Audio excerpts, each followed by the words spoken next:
Hey folks, this is Pat Quinn with the JoBlo Movie Network welcoming film fans worldwide for another round of Show Me the Sequel.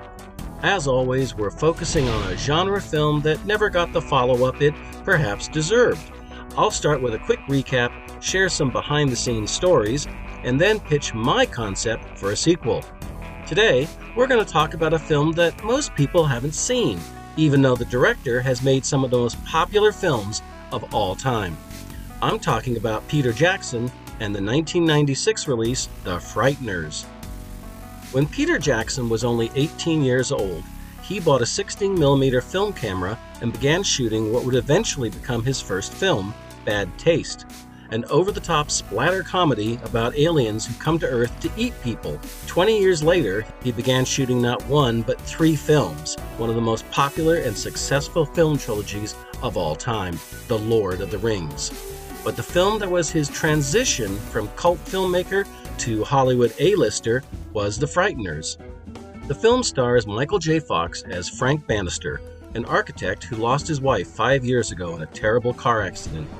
Head injuries from that same accident have cursed him with a strange second sight. He can see and communicate with the spirit world.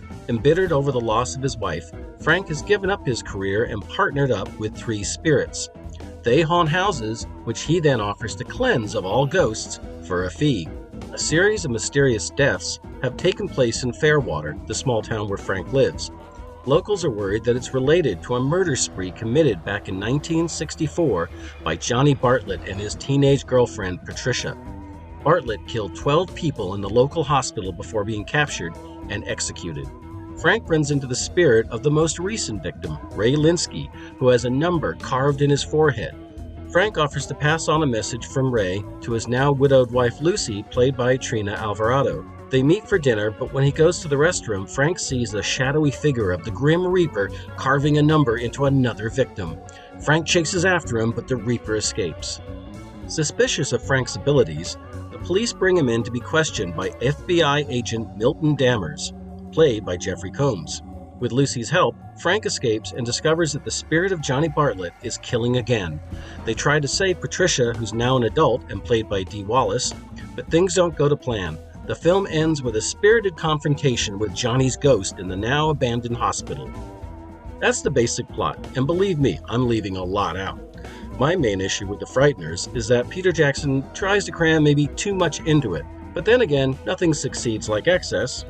Regardless of its flaws, it's a great film, and you should definitely rent it. But let's talk a little bit about how the film got made. Peter Jackson was able to sell Bad Taste at the Cannes Film Festival, which helped finance his next film, Meet the Feebles, a dark and twisted musical comedy starring a cast of puppets. Basically, it's a XXX episode of The Muppet Show. It's worth noting that Meet the Feebles was also Jackson's first collaboration with Fran Walsh, who would go on to be his partner in life and in film production. Another first-timer was Richard Taylor, who has overseen the special effects for every Peter Jackson film since Meet the Feebles. Their next film was Heavenly Creatures, which garnered Jackson and Walsh an Oscar nomination for Best Original Screenplay. It was also the film debut of actress Kate Winslet. In the course of filming, Jackson and Walsh came up with the idea for The Frighteners. Director and producer Robert Zemeckis got a hold of their treatment and thought it would make a perfect follow-up to Tales from the Crypt presents Demon Knight.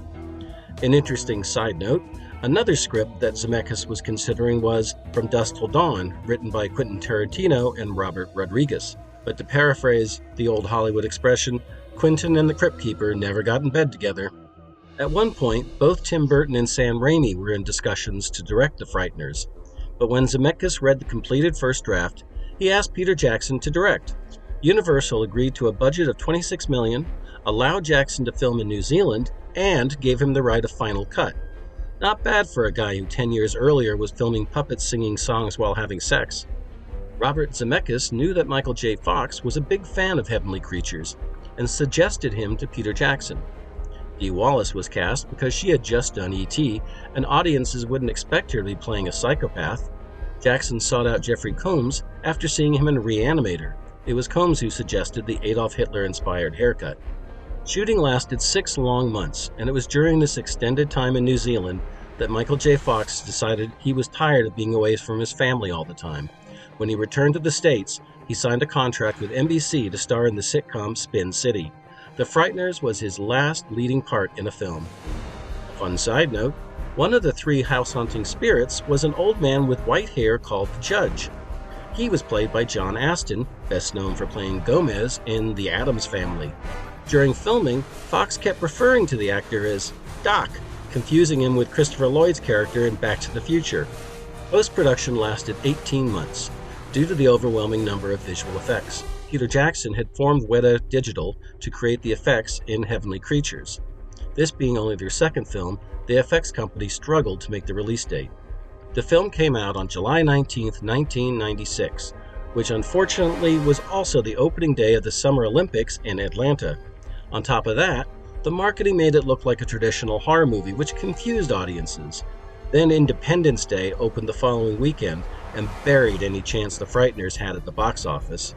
Its worldwide gross was less than $30 million, only a few million over its initial budget. Even though the film was a disappointment, Universal had already agreed to let Peter Jackson film his remake of King Kong. But first, he was a little preoccupied making The Lord of the Rings. After that, he made Lovely Bones, which paired with Heavenly Creatures and The Frighteners makes for a very strange but interesting triple bill. A special edition of The Frighteners was released with 12 minutes of added material, and apparently Jackson shot so much footage a 5-hour cut could be released if anyone was interested. More recently, there were rumors that Charlize Theron's production company was looking at a television series based on The Frighteners. That might seem like an odd combination, but bear in mind her company was also involved in David Fincher's Netflix series Mindhunter. But they've since denied that the concept is still in the works. The original concept is great and open to new stories. Plus, how cool would it be to see Michael J. Fox back on the big screen one more time? That being said, here is my pitch for a sequel to The Frighteners. It's been 25 years since the murders in Fairweather. Frank now lives in a small town in Oregon where he runs a marijuana dispensary. Frank discovered that certain strains of marijuana muted his second sight, and for the most part stopped him from seeing ghosts. He's been trying to find the perfect strain of bud that will keep him spirit-free without any side effects. To test it out, he goes to an old cemetery and fires up a big fatty. It works, he sees nothing and hears no one.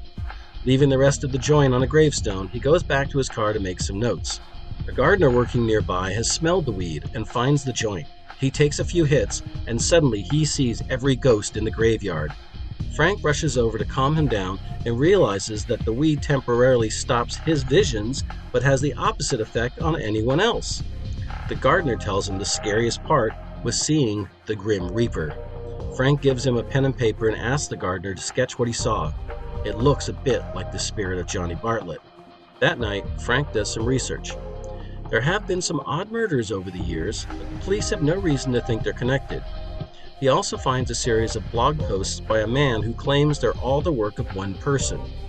The next morning, Frank reads that a man was found murdered last night, not long after the gardener saw the Grim Reaper. When Frank asked the local sheriff about the blog posts, the sheriff says the author's wife was murdered back in the 70s. Now he's a conspiracy nut who claims there's a serial killer in town. Frank arranges to meet up with the author who runs the site. The old man tells him that his wife was murdered while they were camping in the woods. The cop said it was hippies on drugs, but he knows it was some sort of demon. He's convinced this demon has killed 10 others over the past 50 years. He even has a photograph he took with a night vision camera. Frank places the gardener's sketch next to the photo. It's the same Grim Reaper-like figure. Frank agrees to help the old man try to catch the demon and avenge his wife.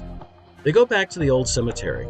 This time, Frank stays sober, but gives the old man a few hits of his special weed. They both start to see spirits in the graveyard. Because the old man has lived in town for so long, he knows quite a few of them. According to the locals, there's a mean-spirited ghost who lives in a forgotten crypt at the edge of the cemetery. He only appears a few times a year. One of the ghosts casually warns them to keep an eye out for Butch. They find the crypt half hidden in the ivy, and Frank manages to pry open the door, but something inside begins growling. It's Butch, the ghost of a long-dead Rottweiler. It chases them across the graveyard until Frank traps it in the cemetery's chapel. They go back to the crypt, and see an urn of ashes behind a locked wrought iron gate. Oddly, there is no name anywhere in the crypt.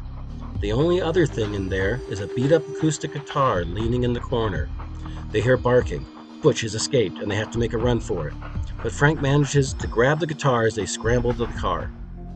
The guitar is beat up, but still plays. Carved in the neck is a name, J. Emerson. He was an old blues musician who was famous locally but never made the big time. They go to a blues club in Portland that's been around since the 40s. The place is known to be haunted, and they find the ghosts in the middle of a spirited jam session. They tell Frank that Jay Emerson was amazingly talented, but there were rumors it was only because he made a deal with the devil, just like Robert Johnson.